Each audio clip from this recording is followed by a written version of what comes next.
I think we are live. At least it says that on Woo! my end. Hi, folks. Welcome to the Prepared Homestead. It's a little different setup. We are trying a joint live stream. That's a Yep. new thing that YouTube can do between two channels. And so we'll see how this works. It's a little different, but I think it's going to work great.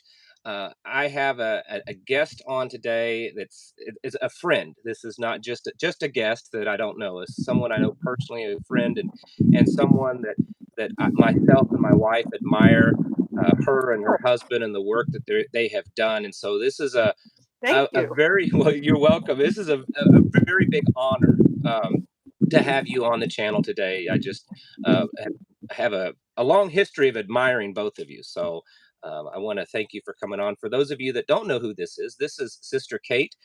She has her own YouTube channel. Please make sure you go and subscribe to her channel. During or after this interview. But her and her husband, I kind of consider them kind of the godfather and godmother of internet prepping, YouTube prepping. Her husband is quite famous on YouTube for his channel Viking Preparedness, and then Sister Kate Shofar Mountain has her own channel, and I just love both of you, the work that you've done. So it's an honor, and one of the reasons why she's on today, she's also going to talk about a book that she just came out with. So Sister Kate, thank you very much for coming on the show today. Thank you for having me, Travis. And I do want to reiterate what you said that we've known each other a while now. I was thinking Hmm. about that recently. I mean, it's been years. Hmm. Um, we kind of got started on our channels around the same time, Right. and part of being a creator was watching other creators and us like struggling, Right. what content should we do? How much more Yeah. faith should we put in it? All that stuff. And then my channel's still very modest, but that's okay. Hmm. That's not a problem for me. But I was really excited when yours kind of, I guess there was a magazine article or something, and suddenly you got a bunch of subscribers, and I was like, yeah, Yes. awesome, good job, because you'd put in the work, Well, you know. Pastor Joe was the one that kind of my first bump. I was still a small channel. I mean, I may have had less than 2,000 subscribers, and I I did remember a those days. yes, and I did a video. I'm trying to remember. I think I did a video talking about if your preparedness plan is to just go hunting when the balloon goes up, then that's a bad plan. And I remember uh, Joe actually did a video and mentioned me in that video, and I got a Mhm, huge bump, for 2 or 3 days, and that was kind of mhm. the what started some motivation. And then, like you said, a couple of years later. Or so that I did that interview with Epic Times a newspaper, and then That's that right, it was really Epic started. Times. Yeah, it Yeah, was around and the then COVID time too, because I remember being impressed with that news organization because they mhm, seemed pretty factual, and I thought, "This is yes. perfect." It's a really nice matchup, I Well, thought. thank So, you. yeah, I really enjoyed seeing that happen. I did. Okay, so we are also ostensibly here for this my book that I Yeah. wrote, and so I have it right here. If you haven't been on my channel, I post it every once in a while, um, and it's been out for just a few months. Mhm. The I was looking back at my messages to people in my emails and stuff, and I wrote it about 3 years ago in a very skeletal form, just like chapter one, an idea, some sentences, chapter two, idea, sentences.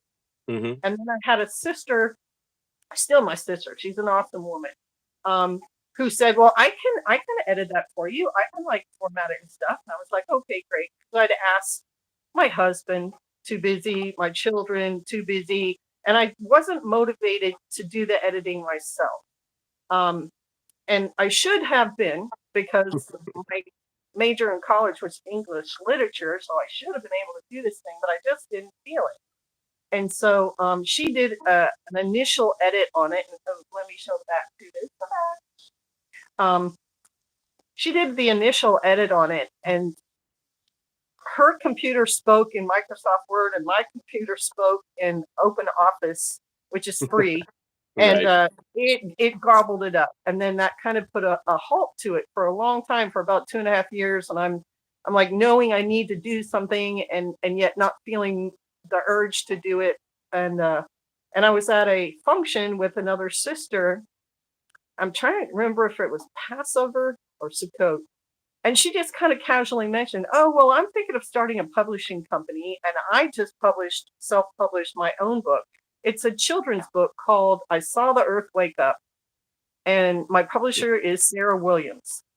And she started Deborine Publishing, which Really? is right, sort of a faith-based publishing company, Yeah. because if you try to go out in the world, not everybody understands a Torah walk right now. And so there's not a lot of what am I trying to say? Demand for it, but there are people who are interested in it from that Mm-hmm. perspective.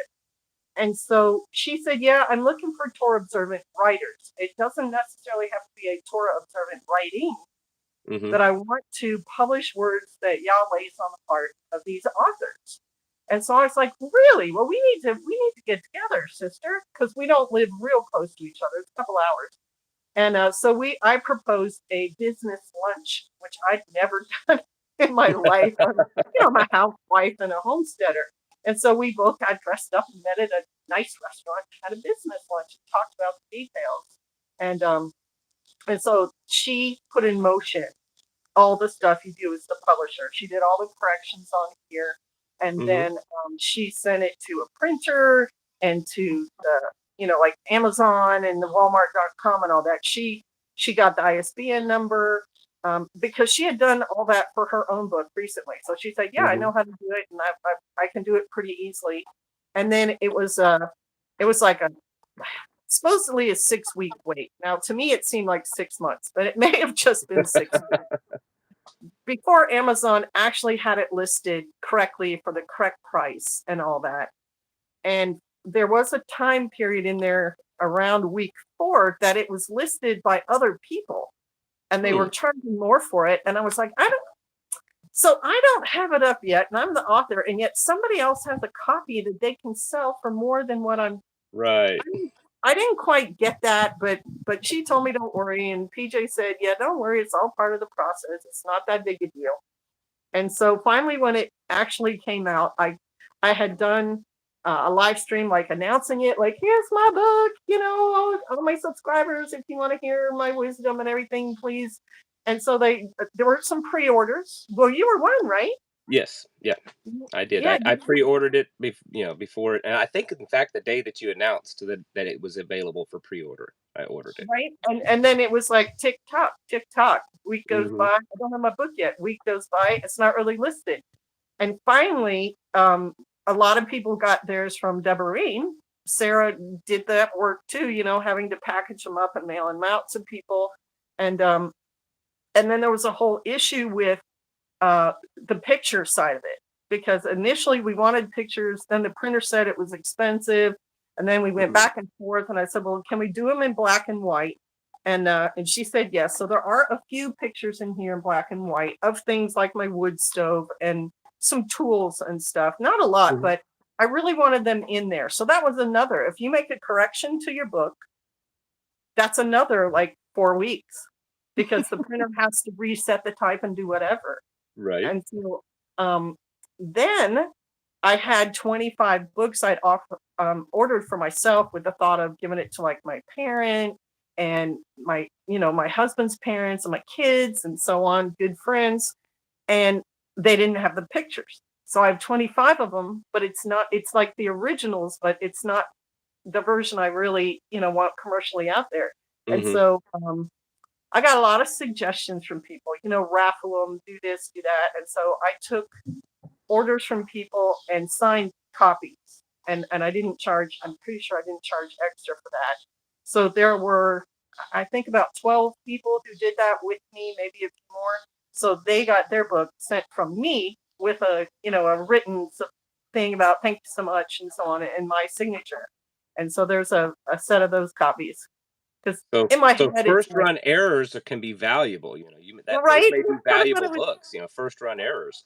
right. I was thinking first run, these should be valuable, but the first book wasn't even mine. I forget who got the first one. I think might have been one of the people who ordered through Sarah. So I'm like, all right, well, if I were more organized, I could have done something with the very, very, very first copy, but it just all kind of happened the way it happened. But you're right. Like there are people with that first run air book that, who knows if they'd ever be worth more than I sell them for.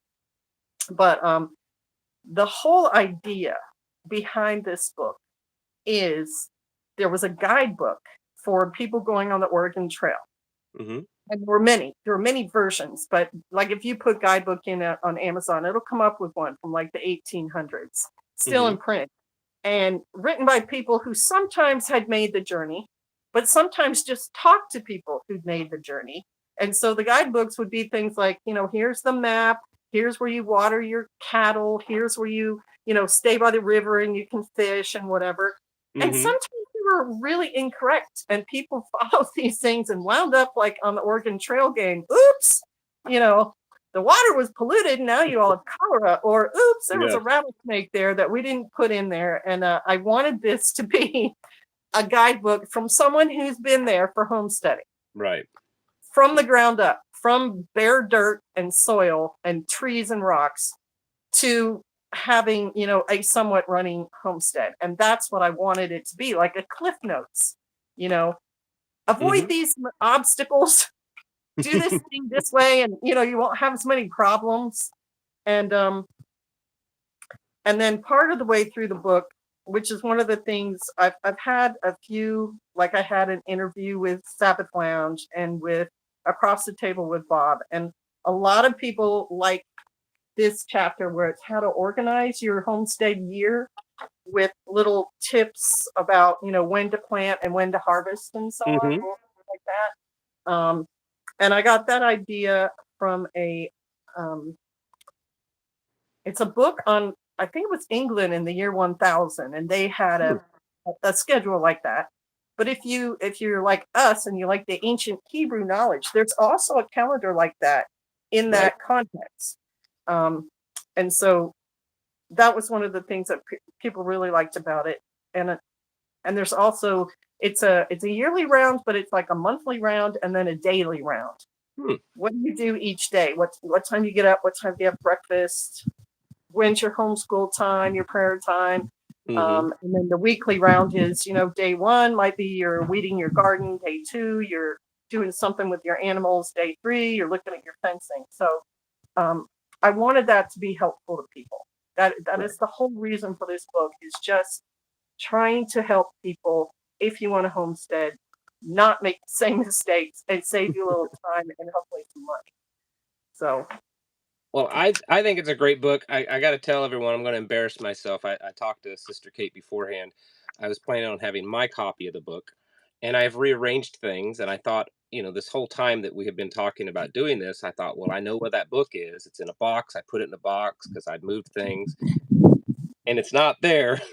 And about an hour and a half or so before we started this video, I was looking and I can't find it. So I right. apologize for not having my copy to show, but I have looked through the book and it's very well written, and like you said, I like it that it's coming from the perspective of someone that's really done this. And if anyone, and if you haven't, you can go back and can watch some of Sister Kate's videos, and then also her husband's, Pastor Joe Fox, over at Viking Preparedness, especially several years ago when you guys were really just starting off with your homestead. I mean, many of us that's watched you for years watched the progression of you guys building your home, you know, taking raw land and turning it into a garden, and the hardships, and it wasn't always pretty. I mean, it wasn't always easy looking. I said the other day in a video, I don't remember the exact context, but I said, a lot of these YouTube channels, and I'm not putting them down, but they will show this lifestyle,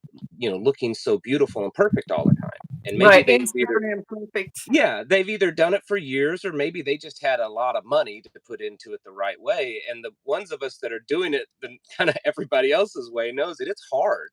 It's Right. hard, and there's a lot of blood, sweat, and tears, and manure, and everything else that and watching the two of you, aside from the focus on Torah and preparedness, you also showcased how you did it, and I think it was amazing. And so knowing that that the two of you have actually lived this life. You're, like you said, you're not just telling a story that someone else has told you or that you've read in a book. This is a lifestyle that you have lived for many years, and I think that in itself is very valuable for so many people. Amen, brother. Thank you for that. And I have to give you credit too. I mean, you started kind of not exactly from scratch, but pretty close to it, Hmm. and very rural and dependent on your surroundings, which I think is Right. smart. Right. I still remember you did you commented or you did a video and you were talking about blackberry root tea Hmm. being an astringent tea and to help reduce swelling. And that I still know that I still have dried blackberry root. That actually came at a time when I needed that because I was struggling with um, having swelling and needing to reduce it and not wanting to keep taking aspirin or leave or things because my stomach over the years has been through different things like my brain surgery and I had jaw surgery and they're like, you will take these things. We're going to give you some Hmm. while you're here and you're going to take them afterwards. And I had a real crisis with my gut. And then I was like, all right, he said it's not going to taste that good. I'll mix it with something else. But it worked. It Hmm. worked. The blackberry root tea helped reduce swelling. Yep. And I thought, man, that is the kind of local knowledge that's invaluable. And someone who is not out here doing this and learning these things would just say, take the lead. Right. Just it's there, go ahead and take it. But sometimes that's not that answer. And especially if you don't have medical insurance to pay for things that you get prescriptions for, or you don't, it's not convenient for you to drive to whatever to have to be on medicine all the time. Hmm. We got blackberries everywhere, right? Right. I'm, but I'm sure you do too. Like it's nothing to go out and pull one of those roots up and then dry it and use it. So Right. I give you a lot of credit Well, for your thank you. knowledge. Thank Yeah, you. you and It, Rivka. Just it works. intimate. It works good on if you have a calf that has scours. That's something that a lot of people that have raised calves, they get scours and they die. I And didn't you even know can, that. yes, you can. So if you can take like their milk, even if it's a milk replacer for the calf, and make a strong blackberry root tea, and then mix some of that milk in it, and it'll work. I have, because a lot of times farmers, if they have a calf that have scours, they'll just let you have it. And I've, Right. Yeah. over the years, two or three calves that I got for free because they had scours so bad. And within a few days, it was cleared out and they started putting weight back on. So That's that's a amazing. I wish I'd known that. I'd have put that in the 25 hints in the back of the book. maybe I've in the got to tell second one. right? I've got to tell my son because they do. They have two milk cows, but they get calves to draft onto the milk cows, Hmm. and a lot of the ones that have not had the mama's colostrum, their Hmm. gut system's not right. I've got to Right. let him know that there's a easy natural way that won't cost them a fortune to maybe Right. make those calves better because they feel bad if the calf Yeah. won't recover when they get them. They once they're the steward, they try to steward well. Right. And like you said, the medicine isn't cheap usually for actually fixing that. So, but yeah, Right? that worked. I've used it several. I had an old farmer tell me that, old hillbilly farmer here in the Ozarks, and he told me that, and I had the opportunity to pick up a free calf that had scours and tried it out, and it sure enough worked. That's So, amazing. yeah. I'll pass on a thing that he found out from an old farmer person too, in case you didn't know, and your Hmm. audience and so on. Um, Milk cows that kick when you milk them, Hmm. you tie a rope around the rib cage, some kind of belt or rope, and Hmm. make it a little bit snug. They can't kick because they have to expand their chest out when Hmm. they bring their leg up. So with their chest constricted that way, they can't bring that leg up. And he bought a Huh. cow from a dairy that was going out of business that had never had human interaction, had just Hmm. done the mechanical thing the whole time. And so she was really hard to deal with their first 2 weeks. But after this old fella told him, no, you just do this thing, she milks fine. So, I Really? mean, I didn't know that. right? little exchange of information there. That's always Exactly. good. Yeah, I will keep that one in mind. It's there's so much of that old knowledge that's being lost that we have to just grab every bit of it we can and pass it along. Oh, absolutely. So, Well, I was wanting to know if you could, as much as you feel comfortable, we've talked about a little bit about how you guys homesteaded. I mean, mhm, a modern. I know that PJ uses neo pioneer, and I love that's that right. term. That's Um, all of us. We're all yes. neo pioneers out here. Can you kind of give us a quick kind of rundown of what led you to this place? Whether it's the world, the father, just kind of where you've come from and how you got here. Okay. I try to keep my answers short, but some of these questions you're asking me, it's not going to be a short answer. I understand. Um, so we were he was still in the military. He had only done his first like 4 years.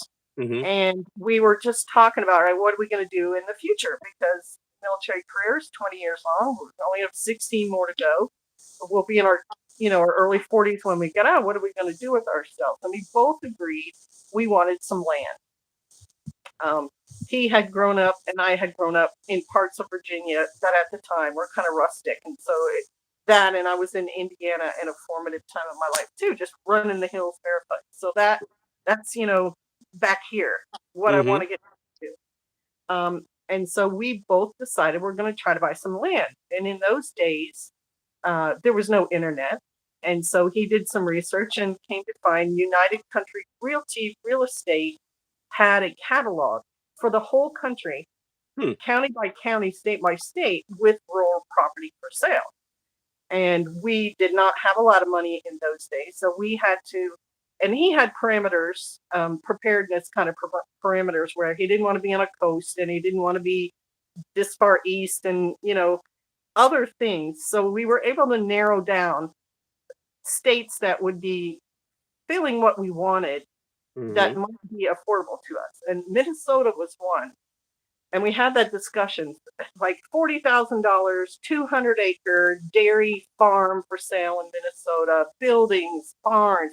And we were like, wow, that's within our budget. Let's talk about, can we actually do that? Right. No, we talked about winters there and, tying a rope to the kitchen door and following it out to the barn to milk cattle. And we're like, no, that's not really Right. us. So, it generally got narrowed down to like Western Oregon and somewhere else. And we actually went and drove, and I just don't remember all the details. We drove there to those locations, looked around. Western Oregon was having water issues with some sort of salamander in the creeks and the farmers needing to irrigate and everything. We're like, I don't want any of that. And so we kind of were getting discouraged. And then he's flipping through that catalog going, well, Arkansas, he saw a property that was 60 acres, bear, turkey, deer. He's a hunter. All this has sounded really good to him. Hmm. So we decided we'll check that out. And he came to the area and liked that property and put a bid on it, but it sold. And it also had a squatter that took 5 acres, had squatted on it for 7 years and whatever. And so the real estate agent, who's like 80 some years old, says, well, I got this other property if you're willing to go look at it. So he came here to Shofar Mountain, which at that time was just there. Like no well, no barn, nothing. Hmm. Very, very rugged. And he said it's priced pretty cheaply and I'll walk you around it. So my husband walks around it. And then he comes back home and he's like pretty excited about it. It was pretty cool looking, but the guy won't sell it to us unless you see it too. And so, long story short, I know, very honest person, like, all right, Right. he's got a point because it is rugged as all get out. So, kind of fast forward a bit, I come to visit myself. Um, and I'm pretty sure I came just like an overnight trip with my kids. He walks me around part of it. I fall in love with it. It looks like to me Great Falls Park in Northern Virginia. And I'm Hmm. like, oh, this is really cool. It was also very droughty at that time. And so there was no underbrush to speak of, just the trees and the rocks, which was okay with me. And so I go back and I'm like, yeah, honey, it's really cool. It's got this cliff and it's got this thing. And he's like, I didn't see any of that. I saw this thing. It was a creek and a this. And I'm like, well, it sounds like as a whole, we're happy with it. Right. And it was so inexpensive. This is like the mid 90s. It was $237 an acre. Mm.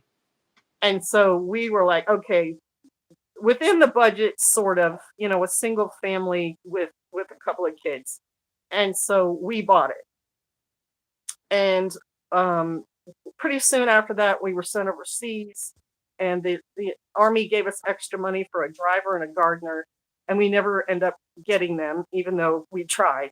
And so we took that extra money and we made payments to this old man. Come to find out, he was 88 years old, and he passed away while we were still overseas. And so what we did is we tripled the payments, because I told my husband, he's got a wife, she's probably 88. If we spread this thing out 15 years or whatever, she could die before she sees that money. And I Right. said, if we triple the payments, she will get her money now for the land, that she and her husband had owned for I don't know how long. And so that's what we did. We paid it off. We tightened our belts and we paid off the property. And then we promptly forgot we owned it. Seriously. Like, life happened. 16 more years in the military, all sorts of moves, children growing, homeschooling, all sorts of things going on. And Hmm. would seriously be like, oh, the tax payment came in. Oh yeah, we have this land down there. What are we going to do with that? I don't know. Maybe we should retire on that. Yeah, Right. well, how are we going to make that happen? Because we're in Washington State right now. How are we going to move all our stuff down to, the Ozarks? It's too hard for us to do. And so that went on for years and years and years. Every once in a while, we'd come down and camp on it. We'd be like, oh, it's so cool. It's so awesome. Look at all the blackberry bushes. It changed over those years. The drought left, and now it's like a jungle. We're like, oh, wait, we thought we bought high desert kind of land. No, it's subtropical. Oh, okay. Um, and so, again, kind of fast forwarding, we get Torah. He's getting convicted. He wants to live on a Christian community or a Torah community. Where are we going to do that? Where could we find enough land to do something like that? Oh, Right. oh, wait a minute. We have that, but it's so rustic and so just, it's hard to describe how rustic it is here. Hmm. So fast forward some more. A few hardy people willing to give it a try. We get a well put in, everyone's camping, and then those early videos on our channels will show like living in this trailer with no heat, no water, hauling water by bucketful or pumping the water by hand, etc. And we go through a few iterations of that and, come fast forward to now. But so the way I look at it was, not only did the Father put us together as a couple, and that's a whole nother long story, but he had us buy that land 20 years, 25 years before we ever set foot on it. And here we are living our retirement. Like, details never really worked out. Like, oh yeah, we're definitely going to, move everything we own down there. It's still like camping, but Right. we're so happy. And it's, at the same time all that happens, the Torah walk happens, and it just gets Hmm. fuller and fuller and more satisfying and more answers and more peace of mind. And just, I'm totally convinced now. I'm old enough, because you're still in your 40s, you Yes, sir. guys? Yes. Yeah. Mid-40s. Yeah. So you guys are still kind of in that part of your life. You have a lot of energy and possibility, and children at home, and what's their future going to be and all that. Hmm. We have been around the corner. We have been in multiple cities, multiple states, a few foreign countries. Well, me a few, him more. And we are convinced this walk of all walks is the most peaceful, fulfilling walk of any that you can choose.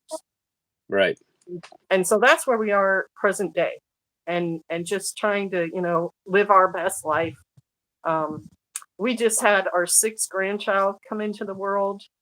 And so looking even beyond Congratulations. our own, right? Thank you. I had nothing to do with it, but I get to take some congratulations for it. Um, but to try to now set our grandchildren, hopefully help usher them, shepherd them towards a walk that we are convinced is a great one. Right. And whether we're successful or not, that's not in our hands. But yeah, that's kind of it. Right. Did that answer? Did that? I was long. Did that answer No, your that does, question? and you. I hope I don't, I don't want to. I know how people are, embarrassed. I'm not trying to embarrass you. I hope that both you and PJ understand the impact that you've made, not just in the preparedness community, but also the Torah community. In fact, that was the biggest impact he made on me, was in that area. I don't know that he even knows this, or either of you know this.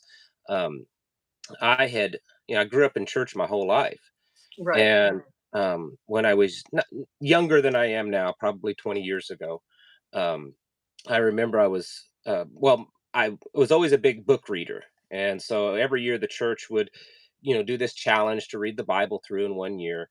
And so the pastor, knowing that I was a book reader, he challenged me. He says, I bet you could read the Bible through once a month for 12 months straight. I said, Wow. yeah, yeah, I can do that. So I did. I read it 12 times in 1 year. And what, Wow. if he had only known, when you're reading it that much back to back, you start to pick up on patterns. And by the third time, you're remembering what you read the time before. And I Hmm. started questioning, and like, wait a minute, it tells us we're supposed to do all this stuff, that we're not doing.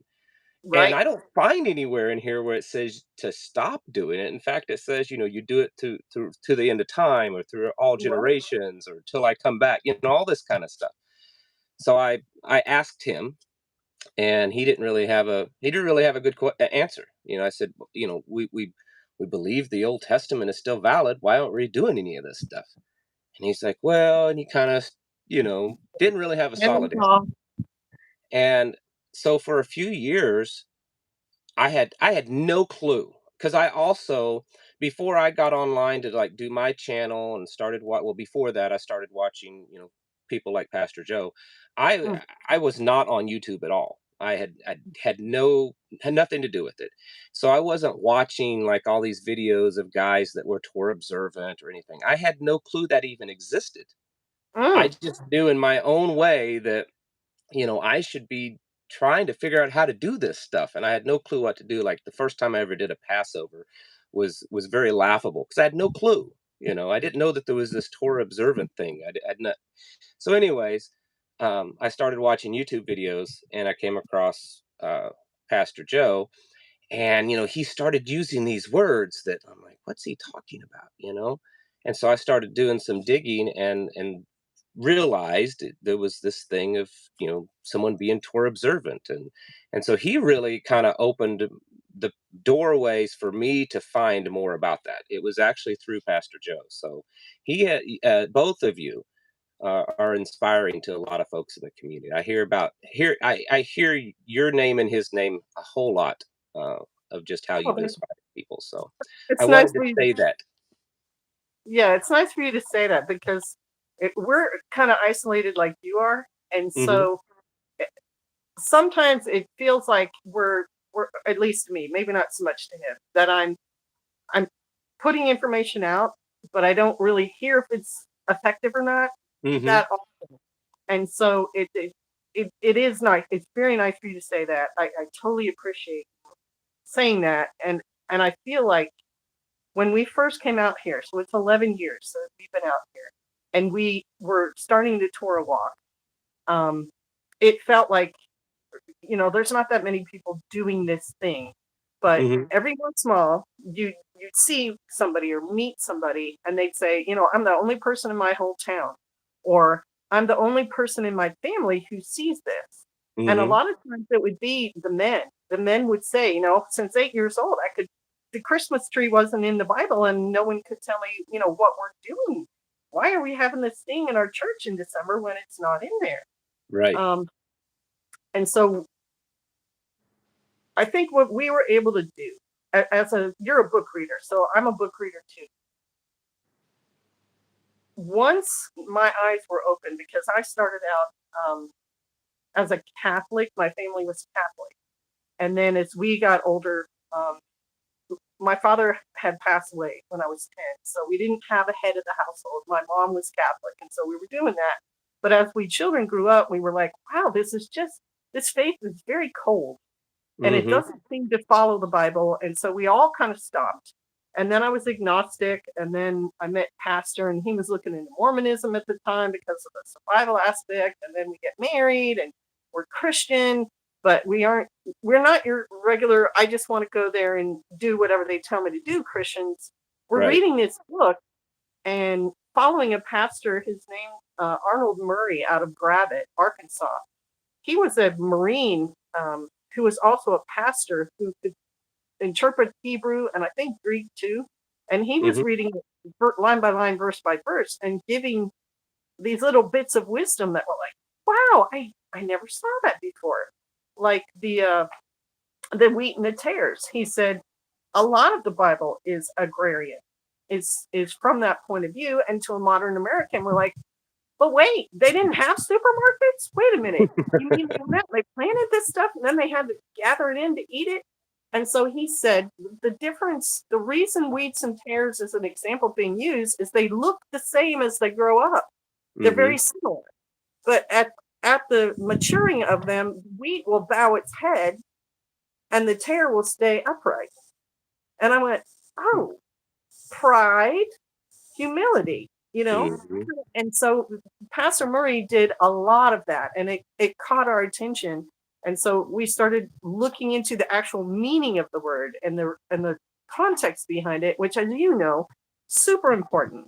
You cannot look at that book Right. from the modern blonde-haired, blue-eyed, Jesus was a surfer American Right. outlook, right? You Yes. just Yes. You have to understand the culture and the time period. Absolutely. I say that often.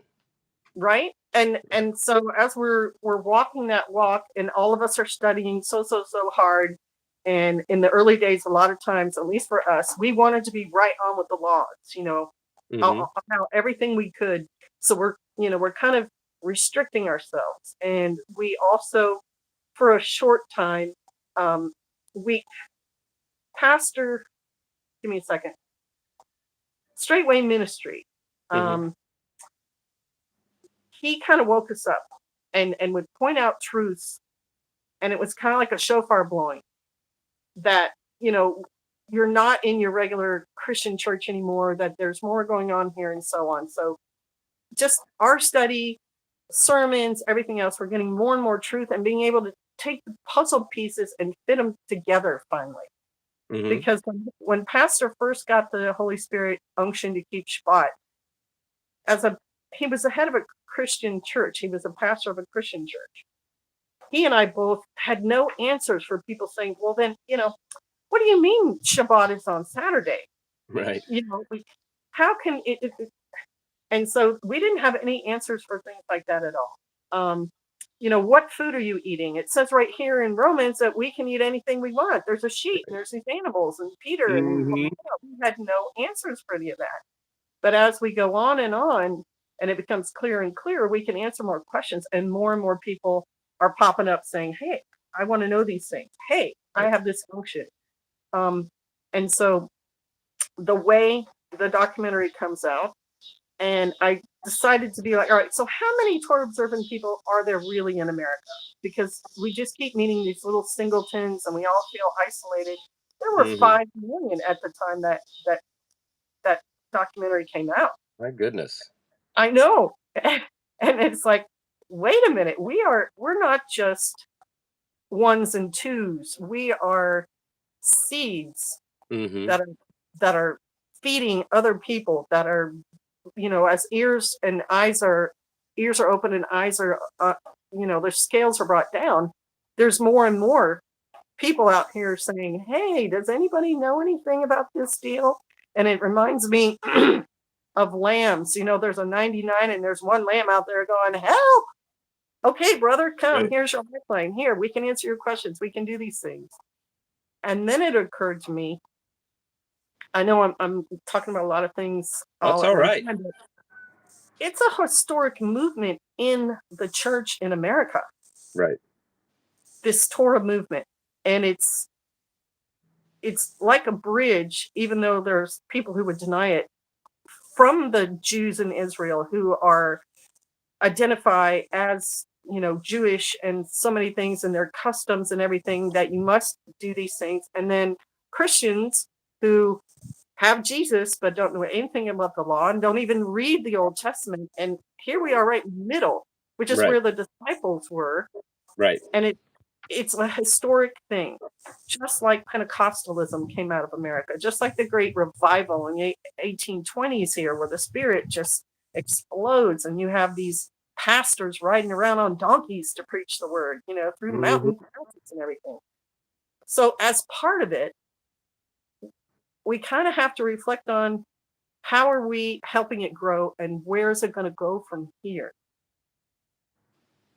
And to learn to, instead of being as that worried about, am I doing the law, you know, is he doing it, are they doing it, Right. but to understand we're part of a bigger family.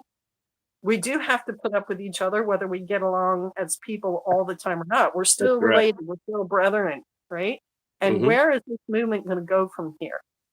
How are we going to form it? Are we going to end up being like the Catholic Church and a bunch of church buildings with, you know, priests who can only preach what the whole thing says they can preach and it's not even from the word? Or is it more Right. organic than that? So there's an answer. There's an answer to the start of it. The Spirit kind of woke us up, and then we started to walk that and community and off-grid living all at the same time. Hmm. I I think, and I get so much of this from people here locally within our physical community, and then of course online.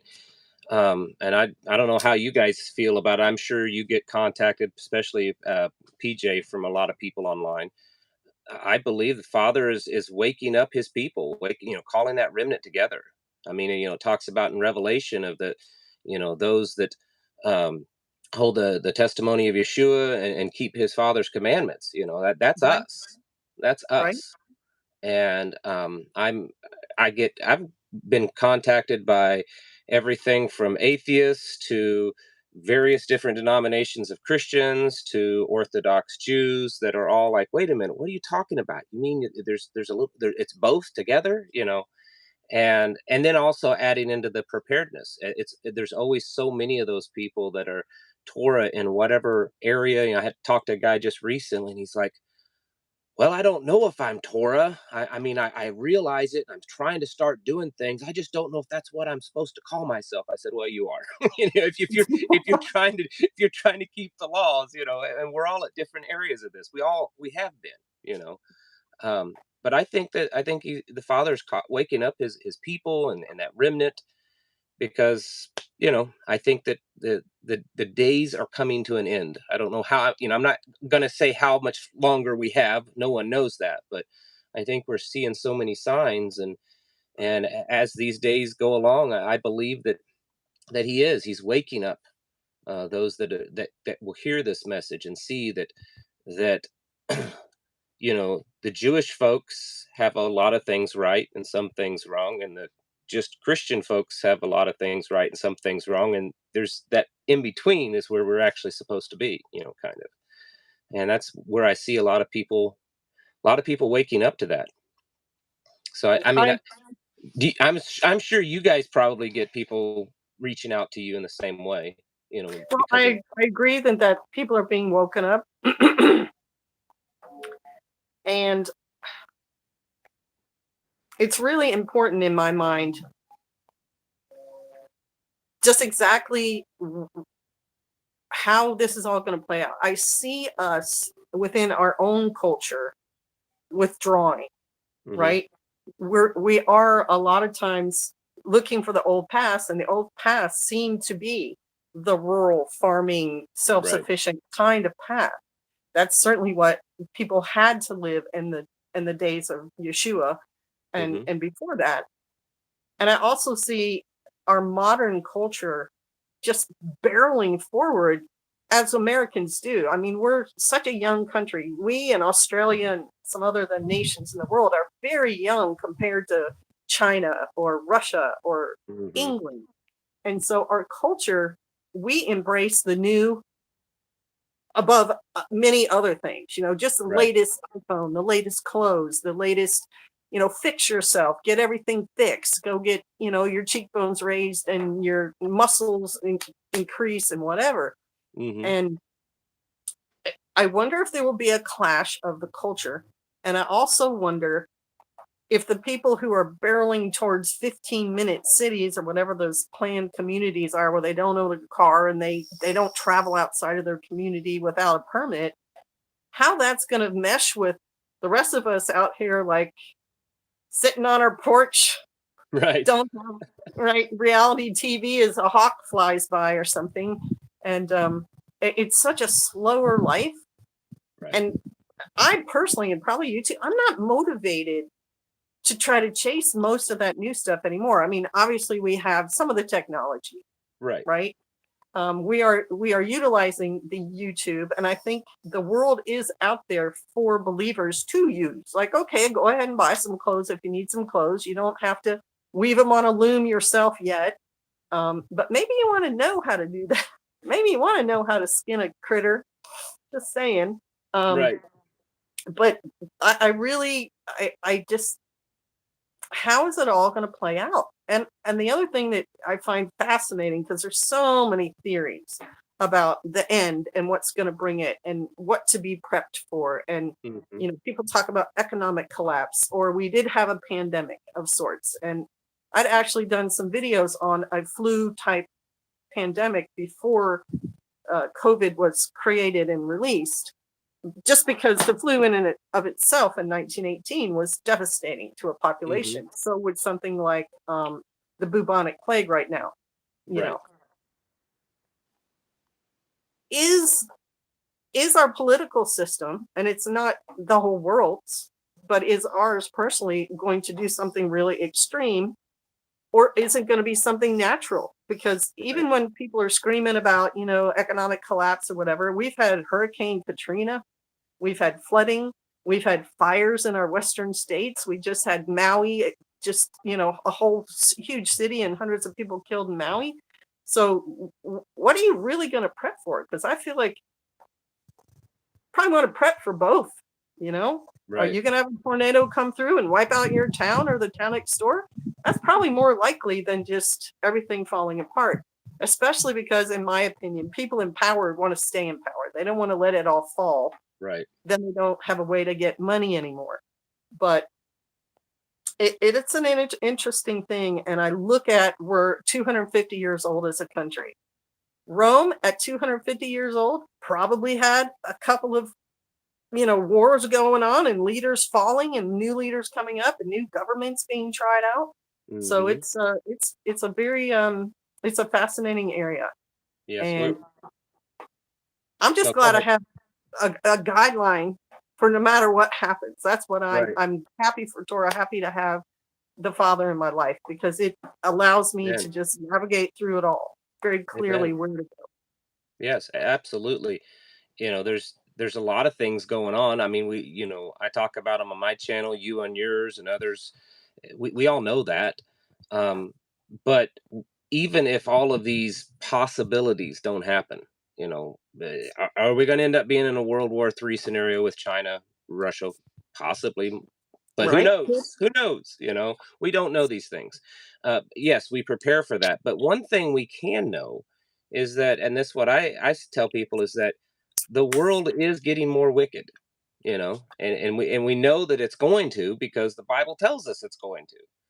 And uh, that set apart lifestyle is becoming, I think, more real for people, um, because they're seeing that it's not like it was back in the 80s. 80s and 90s. Was there wickedness in this world? Absolutely, of course. But the average family, the average town, you could have a Christian and a non-Christian living side by side, and for the most part, it didn't interfere with each other, right? You could Right? take your children to the mall or to the grocery store, and and if you were a believer, you didn't have to usually worry about what they were exposed to because we were still considered a Christian nation, a moral people.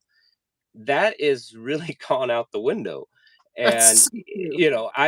so many people are contacting me, or I just hear about them, and they're like, listen, it may not be for the preparedness reasons that they're leaving the cities. They're leaving the cities because of the immorality. They're leaving Right. the cities because they're tired of their children being exposed to the filth and the just the lascivious behaviors and all this kind of stuff. Right. And so I think that also, it's not just the apocalyptic, end of the world, nuclear bomb kind of stuff that's driving people out. I think it's a lot of it is they see that the divide is so wide now between, people that are trying to seek, his righteousness, whether they're Torah or not, Right. and then the rest of the world. And I see so many people, or they're contacting me and, hey, how do how do we get out of these cities? Well, you just got to do it. It's Yeah, you got to up and yeah, just take a step. Just yeah. head out.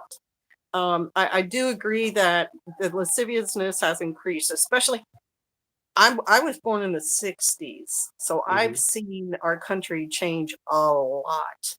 And like you said, for a while there, we were basically moral. And now I feel like there's been a huge shifting to some extremes. Hmm. And it's not just gender confusion. It's the tattooing and the piercings. I mean, Right. you seldom saw a human being with tattoos from head to foot. They've been around a long time, but it was not as many. And you very seldom saw people with, like, beads stuck under the skin and horns, artificial horns on their head. Yes. And I mean, there is some extremism going on there.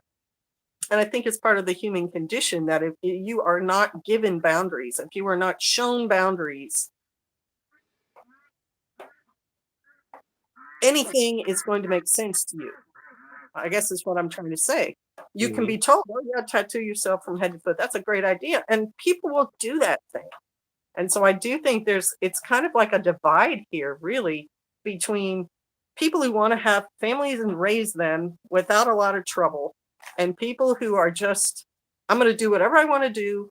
And I don't mind that it's, extreme. I'm going to dedicate myself to my career and that only, and make a bunch of money and have a lot of stuff. And at the end Right. of that whole thing, yes, you had that, but you have alienated yourself from anyone who cared about you by caring about your money or your career or whatever better. And Right. yeah, it's a mess. So again, Torah, it just makes it all Absolutely. simple. It's And it's a as it's a people, perfect blueprint for life. it is. Yeah. It People are makes your life. constantly, I mean, think about it. Growing up, everyone's always asking, what's the meaning of life? How do you do this? How do you do this in life? Well, it's right there. Yeah, It's all written out for you. yeah, it's awesome. So how did you kind of were talking? You came to Torah more from reading the Word Right. multiple times in a year. Right. Um, And I mean, I wasn't doing everything that, most of us that are Torah observant now was doing, but I was becoming more aware of it.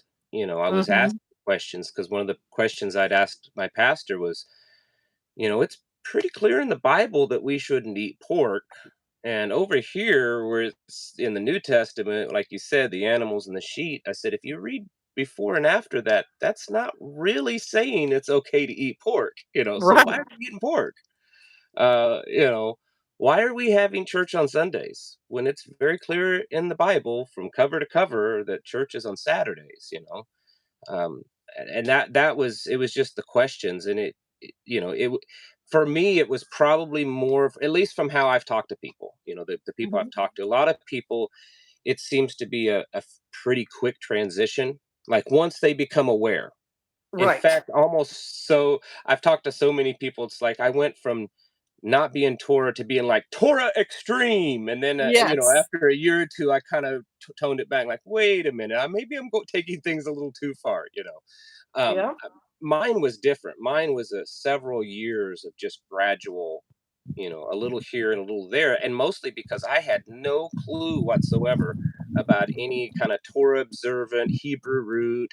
I knew about like Messianic Jews, but that to Mhm. me that was just people that were Jewish that accepted, Yeshua, Jesus. Right. But I didn't know it went the other way, kind of thing. And Right. it really wasn't until I started listening to PJ on VikingPreparedness that, I started he would say things, I'm like, "What is he talking about?" I can tell he's a Christian, but what's this mean? This doesn't make and so I started looking like, "Oh, wow." And that was really my journey. So it's probably different than at least what I've heard most people's journey is. It was more slow and just Yeah, picking up a we've little at a seen time. in our experience 3 things that sort of got people's attention. One of them would be Shabbat. They'd say, "Wait a minute." The second one would be the feasts. Well, Hmm. hang on. This thing says I'm supposed to do this feast thing every year, and I'm Right, not doing this thing. And what is this thing? Or the diet, or wait a minute, it says right here, pig is an abomination. Like, what? right, Genesis and Deuteronomy and other places that say this is what food is. It's right. a kind of animal and it chews a cud and it has a split hoof and it's like, okay, wait a minute. I remember, maybe you remember this. The Daniel diet was supposed to Hmm. be a kind of diet that followed what Daniel was eating when he was in Babylon. Right. Yeah, that's kind of how we saw stuff. I wanted to ask you Sure. or tell you, it's both. Do you guys still do your monthly meetings? Yes, yes. In fact, our next one is the 27th of this month. Okay. We do them every month, and the meeting numbers are about the same. They're consistent between on the low end 175 and somewhere between 250 to 300. But we're doing a lot more. We're breaking up into small groups and we're doing different training, offering training and stuff. So we are doing a lot more in the area So than just the this is kind of your thing for a while now right. because you've Yeah, done it. How many years? almost 3 years that we started having these, and at first it was just a meeting, but now we're over the especially the last 6 months. We have really been building community. So, none of us live on the same property, but we all live for the most part in the same area of the county, the kind of that core group. And, we're doing all kinds of stuff, radio communications, training, uh, you know, spending time with each other. That's a big part of it. Just spending time. We do feast days together and stuff Right, like getting that. to know So, each other and so on. I, right. I So, feel like you had a good idea when it started, and I feel like it's something it's probably going to continue to grow. And mhm, especially if you guys are dedicated and you're able to carry it through year after year, and you're part of that historic movement. You're part of the growth of the body, which is really cool and impressive. I think the last time we were there, I think it was your meeting. I mhm, met a believer that I hadn't seen in maybe 5 years. A dear sister in the faith who we had just not in a bad way, but just had gone different directions. And I mhm. was so happy to see her again. And she just had a child, um, a little girl, and just those. I think the Holy Spirit is there. I really do. I think what you're Right. doing Thank you. I, has the I Holy believe so. Spirit and the Father, right? Just Right. blessing people by having and putting these things on. I could sit here probably for hours and tell you stories that it was never intended to be that way. I'll be honest with you. This is why I started having the meetings, and it's not anything what a lot of people would think. We live very similar to you. We live, very isolated and everything, and we have children. And we wanted our children to have, and we homeschool, so they're not around a lot of people, a lot of other children. We wanted them to have friends, but we also wanted them to have friends that were of like mind and like spirit. Mhm, And so, of course, I had the YouTube channel, and my wife's like, maybe we should start having some kind of meetings. Maybe people will mhm. show up and stuff. So the very first meeting that I had, it was us and one other family, and that was Wow. it. And for the first 6 meetings, it was just a small handful, maybe 15 people, 20 people. And then I don't know what happened. It just one meeting we had like 150 people show up, and we were panicking because we didn't have enough of coffee and cookies and everything. So I was sending people down to like the Dollar General store picking up stuff because all these people were showing up. And then from that point on, since that it happened, I think the least we've had has been about 150, but it's usually 200 to 250 people. And there's people from all over the country that are coming and people that are moving here. The stories that I Mm-hmm. have been told that just, I mean, I'm I don't hardly shed a tear over anything. And there's times I get all teary eyed listening to these people's stories. It's miraculous of Mm-hmm. how they were led not to come to my meeting, but to move into this area, to get out of Right. where they were. And then, I've heard this so many times, I felt the Father, telling me to move out of this where we were to move here to the Ozarks. And I was struggling because I thought we don't know anyone there. There's not going to be anyone like us, he said. And then we moved here and we found this meeting, and now it's like we have a family, you know. Right.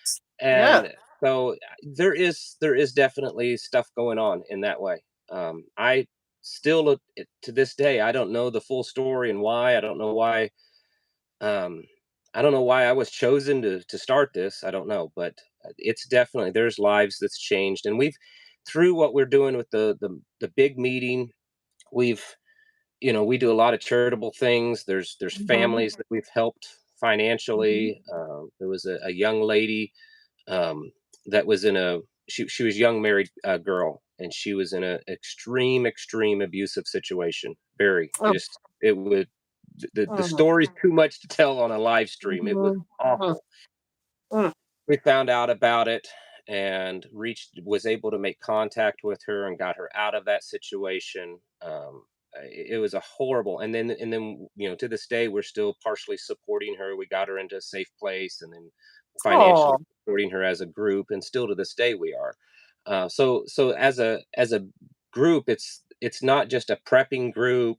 It's not just a homestead Right. survival type of community. There's also a ministry in there. There's a ministry involved. That it's kind of multifaceted, and I don't know why, but I I think agree that it's there's a reason for it, and I think it's it's because he knows his people and he knows what we are capable of when we don't. And hmm I think, hey, Wes Shalom. Um, it I think he knows that you are a friendly person, you are a non-drama guy, and that you're willing to be committed and to carry through on these very simple ideas that can then flesh out. I really do. I think that's your gift, thank and you. he's going to give you what you can do. I mean, you're obviously good at it. If you weren't, it would have fallen apart. So that is, I think that's just a testament to you as an individual and your spirit and how people like he's a big teddy bear kind of thing, you know? I mean, we all have our we're we're the fingernail or the pinky toe or the mustache part of the body, hmm and we all fit in there to make a whole body that he can use to continue to further the truth. Right. Yeah, I I agree. I just it amazes me, and there have been. I'll admit there's been times that I'll tell my wife, "This is so much work. I wish I could just stop doing it. I just want to stop. It's just too much." And then the next meeting will come around, and I'll just be all fired up. In fact, one of those times a few months back, um, I was tired. It's all it was. There wasn't anything else. I was just physically right. tired. And I told my wife, I said, maybe we should just stop having these for a while, take a break or something. I'm so exhausted. I'm doing all this other Mhm. stuff. So we ended up having the meeting, and this lady came, and I don't even know the full backstory, but she's the grandma, but she's now raising her two little sons. And Mm, of course she watches me on YouTube, and they're like 4 and 6 years old. mhm, And she came up to me and she said, can I don't mean to bother you, but could you say something to my grandson? So she told me, and she said, they just think you're the coolest thing. And mm. they come up, and the youngest one, she said, he doesn't talk very much. She said, but he keeps saying he wants to tell you something, and I don't know what it is. So Mm, if it's embarrassing, I apologize. But he's only 4, that kind of thing. So I right. get down on my knees, and he comes up to me, and he leans in to give me a hug, and goes, "I love you, Travis." And Oh, I just I right, started getting all teary eyed, and I said, "Oh my goodness!" I and it was because I had already days before this meeting saying, it's just too much. I just want to stop doing it. right, And then here's this little boy telling me that, and I told everyone, people were standing around. I was like, "I'm sorry, but I'm gonna get a little teary eyed here." And now every time they come, and it's the same thing. Here these two little beautiful boys come running up, want to give me a hug and tell me all about what they're doing and stuff. hmm, And it's things like that that tell me that, okay, yeah, I'm tired. yes, That's life, right? That's life. right, But I can't stop doing it. We can't stop doing whatever we're doing. We have to keep, because there's so many more people that are moving in. I don't know if there's I can definitely name 50 families that's moved into kind of the greater area because of this, and there's probably been more. Um, right, and and the amount of lives touched, we just can't stop. Have to keep doing it. right, and there has to be a purpose, and Hmm. we get every once in a while messages, things laid on our hearts and our brothers and sisters, the same thing, like be prepared, be ready to help out a brother or sister. So Hmm. obviously we're positioning ourselves to be a benefit and not a detraction, no matter what comes. Hmm. Um, and we have the same kind of stories where people come to us kind of broken, and we kind of, okay, just take a breather, listen to what we're telling you, start doing, because the Hebrew way is to do and then understand. Right. Start keeping the Shabbat and just see what comes from it, and then the blessings. They start seeing the obedience bringing the blessings, and who doesn't want that? Right. Who do, anyway? I think that's really special for you and Rivka to have Thank that you. in your future, and I think you are at a time in your lives, where you still have some energy. You have a lot of stuff tugging on you. You have your own children to raise, but you have a gift for the body, as well as, Pastor and I have our gifts for the body. Right. And I think that's part of what keeps us in here, that occasional his voice or that little Holy Spirit indication to you that, hang in there, baby. Right. There's more to come. And if I looked at myself 20 years ago, I would not have ever guessed we would be doing what we're doing now. Oh, But I I I agree. would not turn it back. I would not go back and say, yeah, I wanted to stay in suburbia wearing high heels and makeup all over my face and going to the mall and shopping every weekend. I Right. know for a fact I like where I am. Right. And I wanted to move out like this so that I could be alone, not be bothered by people. And I'm around more people now probably than I have been in a long time because of, what we're doing as a community. We're busy all the time, almost every day. So right, but you're putting out good information. You're blessing people with what you're doing, and thank you. that's so important in this life. We only get to go around this thing one time, and Hmm. I don't want to be the person who looks back and says, "Man, I just messed a lot of people up."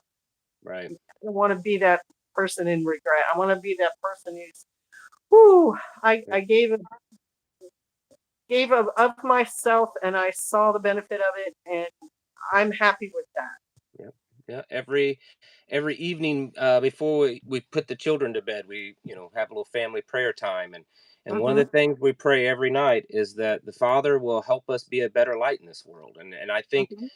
I've talked to my children. I said, there's all kinds of things that we can derive from the Bible of like our purpose, worshiping, him, doing all this other stuff. I said, but in my opinion, it all kind of boils down to being his light in the world. Like Hmm.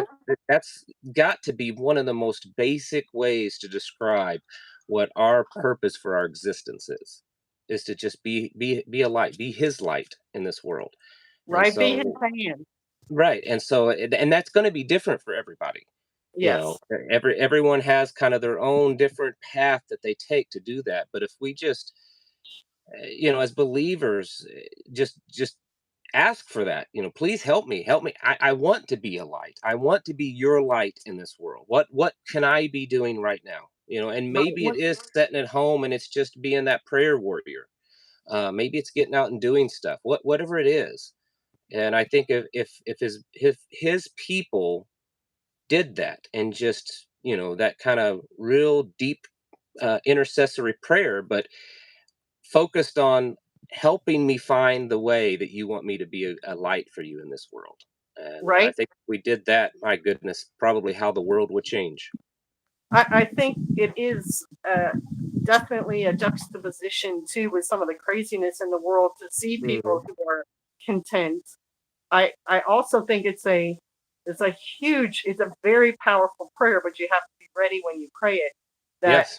I have a little bit of time, Father. Let these hands do something that you want done. Let my Amen. hands work what you want. And I've had that. I've prayed that in the morning and in the afternoon. Had it answered. An older woman struggling with her credit card at a gas station just seemed very, very puzzled by what was going on. And I was able to just like say to her, "Look, we can handle this. I will handle this. Just take a minute, take a breather." Took her credit card into the person, said, "Look, she's having trouble. How do we make this work? Get her so she can pump her gas and pay for it and not be stressed anymore." And I feel like that was directly in response to who needs help today, you Right. know. And it's not the first time that's happened. And you will see some amazing, powerful things, and it's a witness to you, Right. not so much that person, but it's also a seed for that person to say, "Why did that other individual come over and help me?" But it's a testimony to you.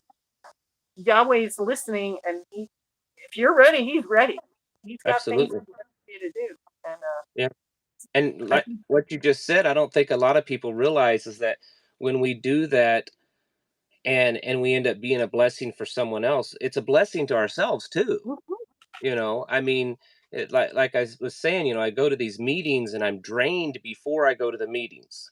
mm, And then the meetings are draining physically because, they're all day long. I'm on my feet. But when I right, get done, when I come home, and especially the next day, I may be physically tired, but mentally and especially spiritually, I am just like all fired up because, yeah, you know, being around other believers and hearing their stories and oftentimes it may not be the center of the meeting, but there may be a little prayer group going off to the side, people laying hands on each other because of hmm, something going on.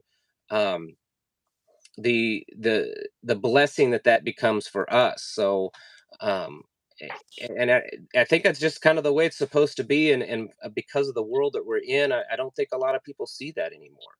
They want to right, focus on what is good for me, what makes me feel good, what makes me, and so they try to do for themselves, and that's actually not how to make yourself feel good. Do for others, and it's crazy how it turns it around. You do for others and it actually helps yourself out. right, exactly right. And to see the power of the spirit and what it does, Hmm. is it's kind of humbling. And if you've seen it once, you're like, "Wow, that was amazing." No, it doesn't stop. Like, it's not just one time. Right. I can give this property as an example of that. Two people newly married, haven't been in this area before, just buying property that winds up being used in a way for his glory. Another example we had was water. We didn't know, or even gardening. We did not know how to garden on rocks. That's just a fact. Like, there's no level ground, there's no soil here. And someone recommends the um, Back to Eden gardening, sends us Hmm. a video for that. Boom, problem solved that quickly. Oh, okay. Right. We'll put some mulch down. We'll put some compost. Here, what's the name of Sister Kate's book? I will throw Oh yeah. the thing up here. I can see it in the. It's called Homestead Hints, and it's by S.K. Fox. Um, and it's on Amazon and Barnes and Noble. Sorry, it's commercial break there. That's But okay. the backyard gardening worked great for us. That was how we got the garden that we have now. It was established with cardboard, which was free in a lot of places and still is. Walmart gets rid of their boxes and liquor stores and everything else, and mulch, which was you can make it yourself. A lot of wood cutting companies will need to dispose of it anyway, and if you say dump it on my property, they'd be happy to. They don't have to pay for it. Hmm. Just that was 11 years ago. Blessings that happen then, and they don't stop. They just keep coming and coming and Right, coming and coming, and it's amazing. It's a wonderful way to live, right. to be a servant to that and to witness all of that. Yes, it is. It is, and it's amazing how when we're following the path that he wants us to be on. It's amazing how our lives change. Doors Yeah, that are opened, and it is. It's amazing. And it's again watching your channel. I want to say for you personally, I love the content that you put out, and especially here lately, thank you. your videos where you're stranded somewhere, or that it's very creative and it's very good. And I like how you, just like in this live stream, how you talk about things. You're very easy to understand, and I think you have been a blessing in my life and my wife's life, and I know you've definitely been a blessing in a lot of other people's lives. So I just Thank had to you. get that out there. Yeah, the Hold Up series, I was actually up helping out. I did not get in on the birth of my grandchild, but I was there to help. I was the Hmm. cook and the cleanup, the janitorial service. Hmm. And while I was there by myself, um, I personally feel like the spirit was like, all right, I got an idea for you. Try this out. Because I was feeling kind of discouraged. My videos before that weren't getting a lot of views. And I'm like, I'm putting out really boring content here. I have to like try to switch things up a little bit. And the idea came to me because those surroundings were real. I was Hmm. really there. And all my off grid experience made that so much easier. I mean, it's not the same as being at a hotel and you've got a shower and hot water and a mirror and a TV and everything else. Right. But it was not uncomfortable. And the fact that that air conditioner actually worked helped. And I also brought a floor air conditioner with me, and that the power worked and that refrigerator worked. It was not that stressful. I could go Right. help out all day long. Some days were 12, 14 hours long. Go back there, turn the air conditioner on, have a cold drink out of the refrigerator, and relax and get up the next morning at like 6 or 7 or whatever, um, and go help out. And the helping out when you have grandkids, like it's a joy and it's exhilarating and it's a lot of work. Yes. It's You exhausting. realize you aren't as young as you were when you had yours when they were that little. That's right. And I lost 10 pounds. I lost 10 pounds while I was up there. Um, and that was another answered prayer because I'm like, Father, man, I've got to lose weight. I don't want to keep getting bigger and bigger. I want to get to a reasonable weight. And I know I'm eating because I can. And, I'm, I'm eating to give myself good feelings or whatever. And it's like, no, you're Hmm. going to be way too busy. You're not going to have snacks laying around. You're not going to be able to just whip up anything you want to whip up at any time of day to eat it. You're going to be work, work, work, work, work, sleep, sleep, sleep. Um, and at the same time, I got to put out a couple of shorts, and they've gotten for me a lot of views. Now for you, it's an average, but like 3,000 views on a short video was a lot for me. That's Was a good for lot, me. and That's good for me too. the one that has a lot right now, um, we were with the grandkids and my son was pumping water for his animals and we're there and the water is just really running fast, and so we're all staring at it because it's like reality TV for us, and then this fish just jumps out and my grandson's like, wait, there's a fish, look at that thing. And then we're all like fascinated with that. Look, is there a big one, it's a small one, it's a thing. And so I just took a little 30-second video of that to show my daughter-in-law because she Mhm. wasn't going to be able to come out and see this. She's back there waiting to have a baby. And Right. so it was the spirit again saying, well, maybe try to make a reel out of that thing. Just take that little bit there and put some music on it. I'm like, all right. I went to sleep that night and I uploaded it at like 10 o'clock at night after a really busy day. And I checked it again at like midnight after I'd watched Pride and Prejudice or something. And it already had like 1,400 views. And I was astounded. I was like, whoa, wait a minute. Am I reading this right? I texted my husband. I'm like, is this possible? And he's like, yeah, maybe people like it. So it was a really nice surprise, and the Hold Up series too, all in the same little experience of about a 2-week period. Mhm. And so I'm glad that you liked it. I'm glad that you got the gist of it. I did have some very kind people email me from California and say, "Are you okay? Do you need money? You don't have to tell me what's going on. I'd be happy to send you money wherever you are." Yes. Pastor told me that someone who we know who's come and visited here contacted him from like Florida and said, "Do I need to get in the truck and start driving? Like I can be there in 24 hours." If and I was telling my wife the comments. I was like, "Look at this." I mean, I kind of felt bad, but it was also funny because people really thought like you were really in danger, that you were and really abandoned or right, something. and they're like, "She's out there somewhere all by herself." And then I had someone who knows us very well say, I felt that, and yet I hadn't gotten a call to get in a truck with my rifle to go rescue you, so I knew this had to be this had to be a little game and not the reality because I'd have been Right. there to help you out. I said, I never thought of it that way, but that was a nice thing that he said about it. Oh, my Yeah. channel is Sister Kate Show Farm Mountain on YouTube. I saw that in Yeah. the comment again. It's Yeah. Sister Kate. Every one of my listeners need to definitely go over there and subscribe to your channel, That because would be amazing, and I thank you. And I thank you for reaching out like you did. You read the comments in my community section where I'm like, what am I going to do to get my books more publicity? And here you are reaching your hand out. So that was really you're fun. because I'm so busy. A lot of people think because I make YouTube videos that must mean I watch YouTube videos all day long.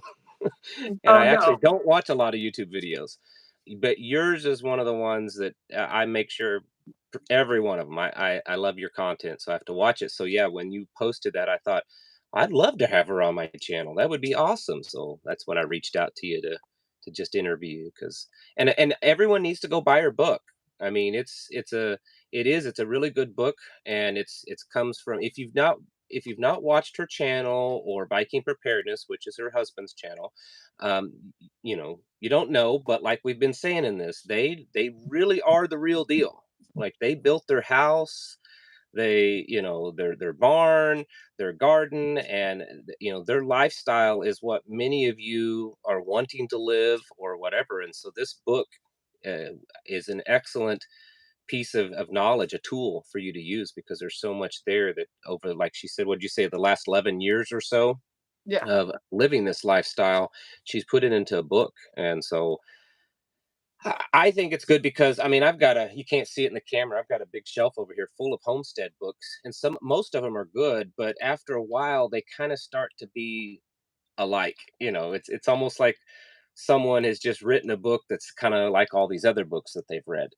But yours is different because you've actually lived this life. So And I do want to add, we don't even have a barn. well, that shed that PJ sometimes videos in that he Yes, has we do all of his have Viking stuff in. yeah, we do have buildings, and he has his man shed. Yeah, his Um, man shed. and uh, I guess we can sort of start to. I don't know how long you want this thing to go, but I mean, I'm willing to sit up here and talk for a long time. I did want to kind of bring into the discussion the latest um, technique, I guess, for Hmm. us with our animals and so on. Yes. Um, we have gotten the electric fencing, which Okay. is it is kind of pricey, but you can get a solar. a charger for an electric fence at like TSC, and they're basically affordable, $70, $80, Right. whatever. You can plug it into your house. But for people who are off grid, we don't have that option. Mm-hmm. And so we we have used both. There's two styles that we know of. One's the Gallagher, and the other one is the Premier one. Mm-hmm. Um, and I'm sure my husband has done videos on his sheep and his fencing up there, and it's kind of got a reel and it sticks in the ground, and you just reel the line out, and then you hook it up to your charger. Mm-hmm. It has worked out pretty well for us. I will say permanent fencing is less work day to day, but it's a lot of expense and work up front. Yes. Um, and so we don't really have like barbed wire around here. The initial thing we did fencing wise, and I don't know if you all have done this, and I'd love to hear what you've done afterwards, is I was tying the cattle panels to trees. That's what I was Mm-hmm. doing to make a pasture on our property here to keep my goats in. Because if you did anything like regular field fence or barbed wire, they just stand on it and push it down. Right. So a cattle panel will keep these goats contained most of the time, and we did that for a while. But that's some upfront work too. And when I was in my late 40s, early 50s, I could carry one of those 16-foot long, 4-foot tall things. But now that I'm 61, it's got to have help. Right. Um, but with the Premier, which is the one I use, it is still kind of unwieldy, but they have a technique. And if you follow the technique that they tell you, it's actually pretty quick. And with my Terex, which that was a purchase for this old lady because an ATV was getting a little bit hard to drive around and sit on and everything. Mm-hmm. I can just load them in the back, take them to where I want them to go, and then you kind of roll it out. Actually, you can just kind of drop it on the ground and then set it up, and it works pretty well. So I don't know. Do you guys have Something livestock? And similar, yes. Our our property, well, there's one area that was kind of a natural field already, and I wanted to have the whole thing fenced properly, but like you said, it's expensive. And right. so what we did is we fenced in basically a small paddock Mhm. with goat and sheep fencing, and then I built a small lean-to type, shelter for them. And so I train them that they stay there at night. We've got a Pyrenees that stays there with them, and Oh, then in the Pyrenees are day awesome. I let them out and I use electric fence. In fact, tomorrow, I'm gonna move. I'll set it up, and that fence will be there for so many days until they eat that area down and then move it. So tomorrow morning, I'm actually going to be moving it. So, but yes, that's what we do.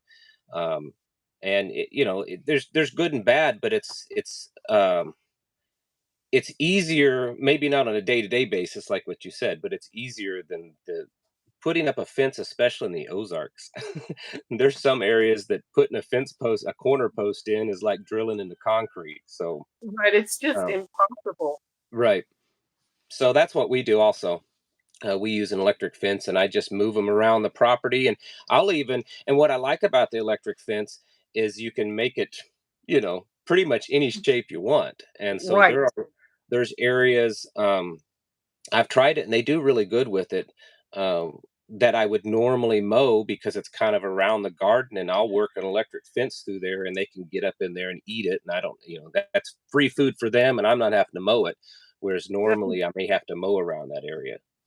Hey, So redneck trucker, thanks. Yeah, yeah, no, you're absolutely right because you can shape it like you're saying. You can have right, it rounded or rectangular, and with the one that I use, like it doesn't matter that there's some ground contact because the right, most of the stuff is around the top of it, and so it hmm, can be on a rock or a tree stump or whatever, and it still works. right, Um, and you can also make it bigger. You can keep adding that fence as long as you hmm, charge it long enough. So the one thing we found really surprising, getting it off in the homesteading topic, he has the meat sheep. He got a what we call a Hebrew starter pack from Barron Defenders. It's they were breeding sheep successfully and needing to because they didn't have enough room. right, Hand these packs out to different brothers, and so you got a nanny with some kids and a ram of some age. Mm-hmm. And so he gets them, and I'm like, I don't know anything about sheep. All I know is they like grass better than weeds, and so like they're all yours, sweetie, and let's just see. And he put that fence up in the Ozarkian forest, and they ate everything. They they were like a really good lawnmower, Oh and so yes. right, our son said like his rotation, he runs his cattle in an area first, then he puts the sheep, then he puts the goats because they'll eat all the stalks of whatever the sheep eat, and his Mm-hmm. geese are in with the cattle because once the cattle have those big manure things, the geese go through it and pick out the larvae and the seeds and everything for the weeds in Mm-hmm. it. And so he leaves an area just like you're saying, like you mowed it with a zero turn mower, only you didn't have to do all the work. Right. Yeah, we have Shetland sheep. Those are they're short ones, and Okay. they do really well. We love it, and I like them because they're a little bit smaller, Mm-hmm. but they're real meaty sheep. They're kind of funny. Like they've got these little short, skinny legs and then big round bodies, but they're nice enough size that they're easy to handle. Even our biggest ram, he's not that hard to handle because I think he's probably about 115, 120 pounds. So, Okay. but it's not too bad. But we love them. They're just easy to take care of, and it's Now, a good food source. In fact, we're I was planning going to on say, the have you next guys, round of butchering them. Um, I you've think we're eaten them actually, then? pardon. You've eaten them then? Yeah, they're good to eat. There, in fact, this breed is kind of considered one of the more delicacies in I guess, is what I've read, when it comes to sheep. But I think we're gonna have one. I'm gonna butcher one and do a big lamb roast for Sukkot. I think this year. So Yeah, kind we do that at feast times too. kind of yeah, The fencing is Gallagher is one type, yeah. Gallagher fencing, and the other one is Premier One.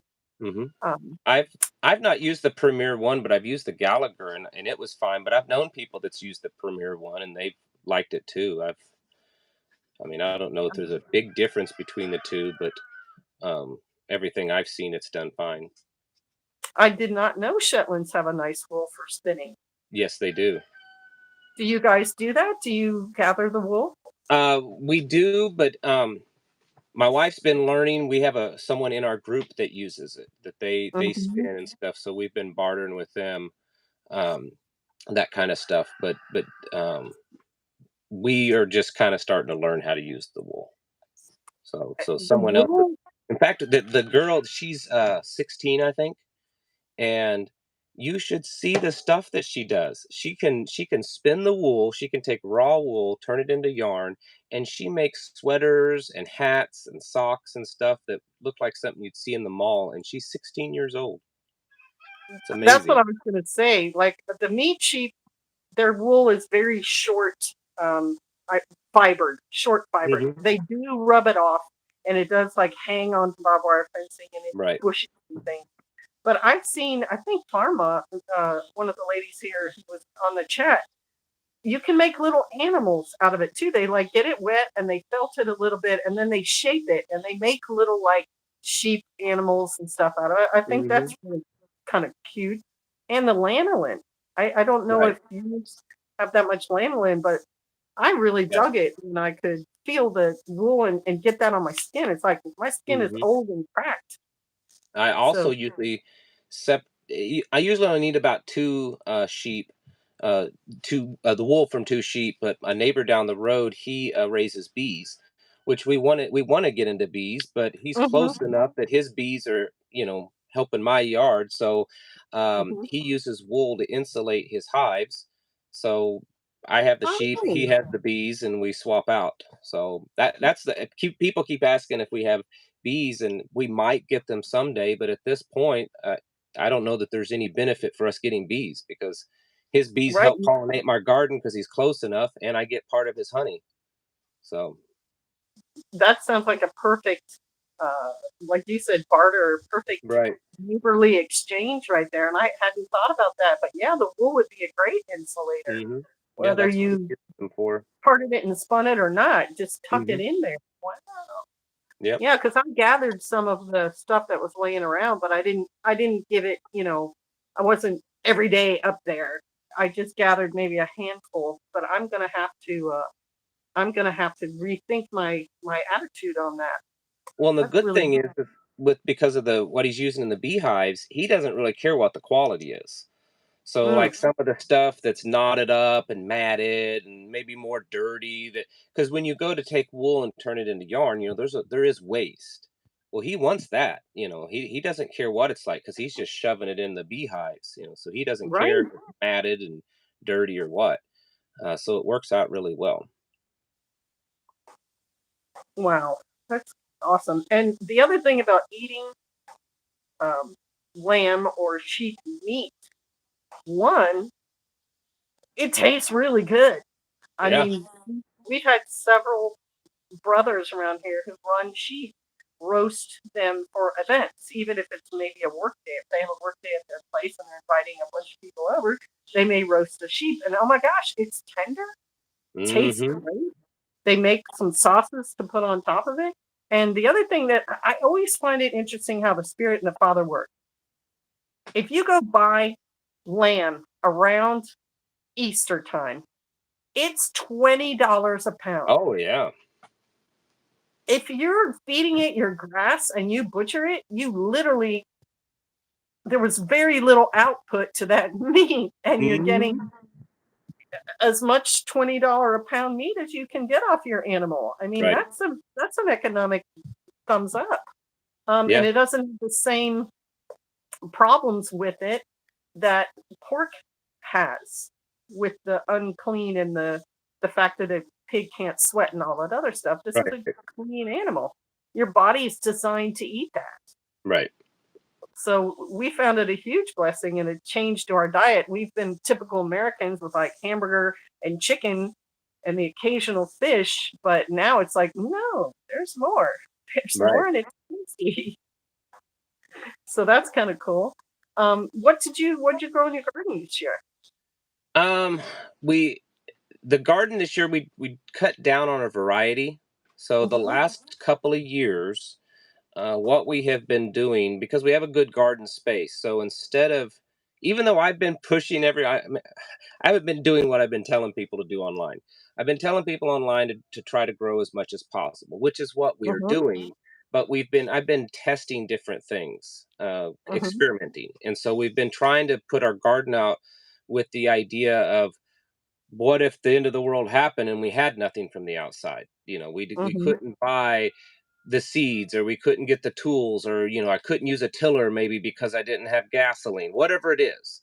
And so Mm-hmm. we've tried different things. So this year we didn't put out nearly the varieties. It was very Mm-hmm. basic, tomatoes, beans, cucumbers, squash, some herbs, a few other things. But we were trying different things, like different types of ground cover to protect from weeds, so it would cut down on the work, because that's another thing. If you're living in the end times and everything's falling apart, you don't have as much time possibly to spend out there maintaining that garden. So I was trying to think of Mm-hmm. ways to cut down on the actual work of the garden. So that's what we've done this year. It's a little different. And there's been some success and failures. It wasn't it's weird. I can't understand, which is also part of just, I guess, learning. I'll have a row of tomatoes and I'll have half of them that did amazing and the other half that are dying out and not living, and I can't figure out what I've done different with them. But anyways, that's what we've been doing this year, and it was pretty basic crops this year.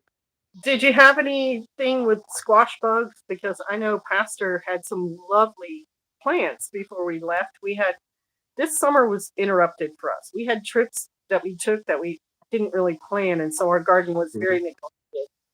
But um, the squash bugs, I had already decided last year, watching how they operate, I wanted to figure out a way to plant a squash plant with water underneath it, like Mhm. a pancake pan thing with the plant coming up the middle. Because Mhm. whenever you come there, they immediately fall down to the ground. Right. And if you had water under it, you could just drown them all and then you wouldn't have any problem. But I did not get to do that. Hmm. We left and they came in their droves and they just ate his plants down to nothing. So we got some squash, but not a lot. So I'm Yeah, interested they to get. were. It was worse this year than last year with squash bugs. But I tell you what I've been doing is we have ducks, Mm-hmm. and I don't know if it's just our ducks or our breed or whatever, but they love squash bugs, and they don't really mess with the plants as long as especially as long as the plant the bloom has started to form a squash. They're not picking at that. They're just wanting the bugs, and so we encourage our ducks. Now they do it on their own, but in the beginning we'd go out there and we'd call the ducks out in the garden, and maybe even put some feed down to get them to come out there. And during the summer, you can watch them. I mean, I bet you right now that's probably where they're at. They'll go through that garden, they'll go up and down that row, especially with the squash, and they'll just pick all those bugs off. I Um, had heard that and I'd never seen it in action because I yeah, have ducks and I didn't try it. I'm gonna have to try it now. yeah, yeah. We've got them pretty trained. In fact, it's funny now when I go out to the garden, they know that something's going on in the garden, so they'll run out there and they'll start working in the garden. If I, any kind of get a garden tool out, they run to the garden like they know that there's a treat for them in the garden, and it's the bugs. They'll eat Mm-hmm. the bugs off the tomato plants, and unlike a chicken will peck at the tomatoes, they'll Right. peck at They'll everything. just tear the plant up. Yeah. Right, they'll tear that, but a duck won't. The duck has no interest in that stuff. They're just out there to look for bugs, and um, so I've had really good success with that. Even though I've seen more bugs this year, the ducks have still done a really good job. But we also have more ducks this year too. We got some eggs from some other people and of a different breed, so we've kind of expanded our ducks. We hatched those out, so What kind of that's ducks do what you have? we have. Anconas, silver apple yard, and then this other it's a barnyard mix between I think Cayuga and something else. I don't remember. Um, but they do great, and they love to eat those bugs in the garden. So that's been my trick. I even stopped. I used to put diatomaceous earth on it. Mm-hmm. I Mm-hmm. stopped doing that I haven't done that for 2 years. Um, Really? So the because ducks have been the because whole. yeah, the ducks take care of it. I mean, you still will see them, but Sure. like this year, I've probably like for zucchini. I mean, I've probably put out at least 25 zucchini plants, Mm-hmm. and the squash bugs have probably eat up 2 zucchini plants probably, and then the rest, are still going strong, and the ducks eat the bugs off of them. So it's not 100%, but it's pretty successful. Sure. It's better than nothing at all. And I don't. Right. I tried diatomaceous earth before we left, and it's okay. Um, and I know I could do something like seven dust, but I just don't like Yeah. to, have the chemical stuff on the food that I'm gonna eat. Right. So I am Yeah. gonna definitely try to get my Yeah. I ducks to would get work. like a little bit of feed or grain or something that the ducks like, and just kind of train them to come out there and sprinkle it around, feed them, get them to where they're used to coming out there. And if they'll go out there, they'll start seeing the bugs. They'll see Right them, and then on. they'll start eating them, and then they'll just get to like ours. They're out there all day long, and that you can see them. They'll go to the garden, and they'll come back, and they'll play in the water, and then they'll go back to the garden because they just love the They're smorgasbord on for them. patrol. Yep. Well, look at that. Another tip. See, we should do this more often, brother. We've got all sorts of bits of wisdom for I each other. think ducks are one of the best homestead animals there are. I really I do. like mine too. My only issue is, and this is not against the ducks, but ducks do carry strep in their gut, Hmm. and so off grid, like I'm not always clean as I should be, and I've given myself strep once or twice. But now that I'm aware of it, I'm being a whole lot more careful around them. But other than that, like I really enjoy mine. I've got mine down in my orchard with the idea that they are laying down the fertilizer and the water. I've got like Hmm. pans of water all around and they splash Right. and whatever in it. And they keep the grass and stuff down kind of too. Hmm. I wanted them to lay eggs and like propagate, but I got pecans involved, and pecans don't really do that. And so my cayugas and my khaki Campbells are not like laying eggs and then nesting and making babies, which Hmm. was my goal. And I'm like, oh, I should have never got those pecans in there because they just eat a lot and then Right. they're to be butchered. The silver apple yards, I think that's what they're called. Hmm. The female one we have, she loves to go broody. I mean, Mm, she loves sitting on eggs. But yeah, so, ducks. It's from my experience, ducks. It's kind of hit or miss on whether or not right, they'll sit on eggs. But the silver apple yard ducks, they seem to be they like sitting on eggs. So that might be something if you come across some of those. right. Or I could be a really, really smart homesteader, and when my chickens go broody, grab some eggs That's from true. the ducks and stick them under there. I haven't You tried can that. always do that. Um, You can always try that. we did last year. I bought a nice big incubator, and I got one bird out of like 50 eggs, just because last summer was a crazy summer too.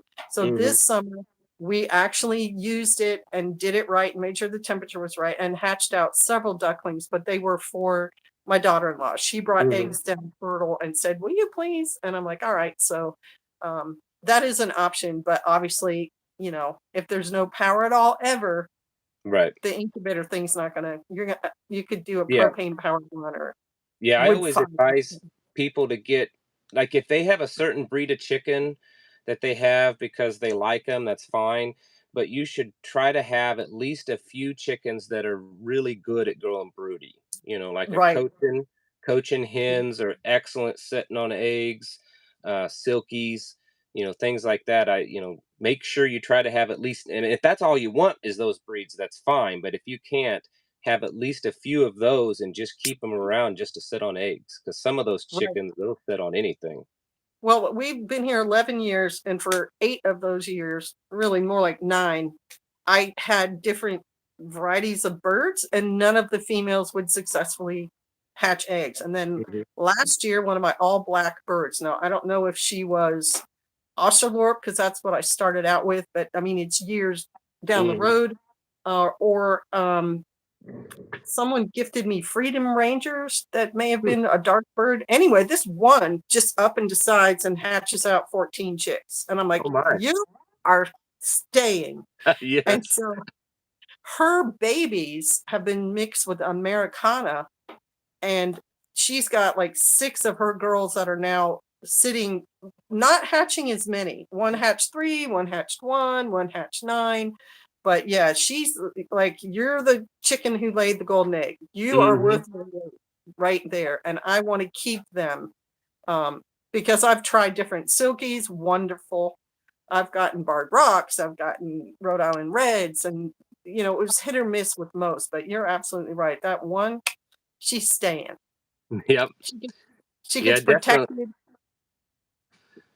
Yeah, people need to think about that kind of stuff. I mean, chickens are popular now. People in the city have chickens, and there's Oh all these yeah. different kind of cute kinds and stuff. But I tell people, look for chickens that are hardy. Look for Hmm. chickens that are good foragers, and look for chickens that can, sit on. I mean, any chicken is a meat chicken. This Right. idea that there's only, I mean, certainly some have larger bodies, but all chickens you can eat them. And Right. so look for ones that sit on eggs and are tough and, good foragers and don't worry about all these fancy chickens that people are wanting to get. Right. The ones with all the fluffy Yeah. feathers sticking out the Yes. top and all that. Yeah. Yep. Yeah. Yep. Well, I probably should get off of here because I have a couple other things I have to do this evening. But I Me too. I am enjoying this. Before we get off, let's go ahead and once again mention your book because that was the whole purpose Okay. of this. This is Sister Kate. There's her picture of her book, Homestead Hints. SK Fox is what she goes by on the book.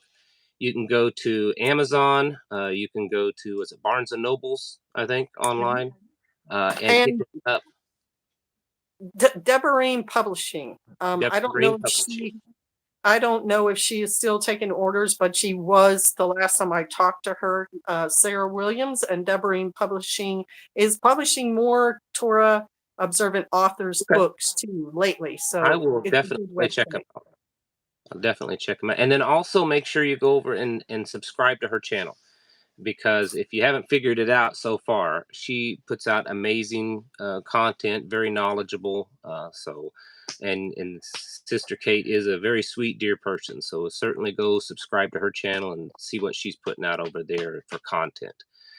Thank Um, you so much for having welcome. me on. I Anything else? totally enjoyed it. Nope. All Just bless right. everybody. And thank you so Well, much, y'all. thank you. It's been an honor and a privilege to have you on here, and I hope to see both of you soon, sometime.